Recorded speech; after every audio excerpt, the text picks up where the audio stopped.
kugera iwacu, turi hafi yo kuruhuka imiruho, turi hafi yo kubana n'umukiza Yesu, turi hafi yo kugera aho twateguriwe, turi hafi yo kugera iwacu, turi hafi yo kuruhuka imiruho, turi hafi yo kubana n'umukiza Yesu, turi hafi yo kugera aho twateguriwe. Iyo ndebye ibintu bibera hano ku isi, mbona ku iherezo ryayo riri hafi, abera tukajyanwa kwibanira n'uwo mwami, amaherezo y'isi ntazongere kwibukwa, turi hafi yo kugera iwacu, turi hafi yo kuruhuka imiruho,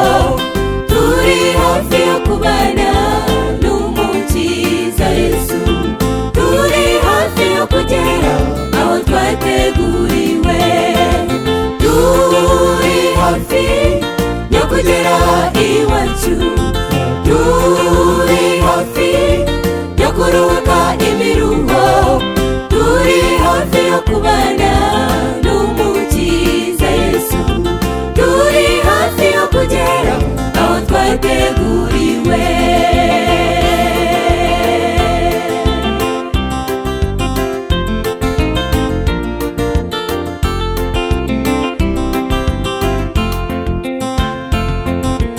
Abantu baricara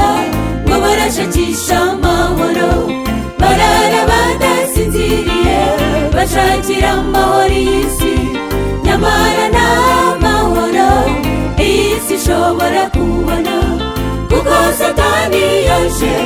ayifitiye umujinya, turi hafi yo kugera iwacu, turi hafi yo kuruhuka imiruho, turi hafi yo kubana n'umukiza Yesu, turi hafi yo kugera aho twateguriwe, turi hafi yo kugera iwacu, turi hafi yo kuruhuka imiruho, turi hafi yo kubana n'umukiza Yesu,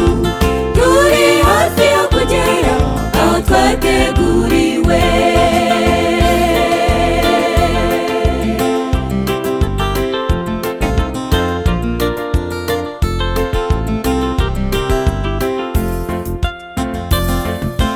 Reka nkurangire intsinzi yaho wabonera amahoro, no kwibera muri Yesu ukamugira inshuti yawe, niyo waho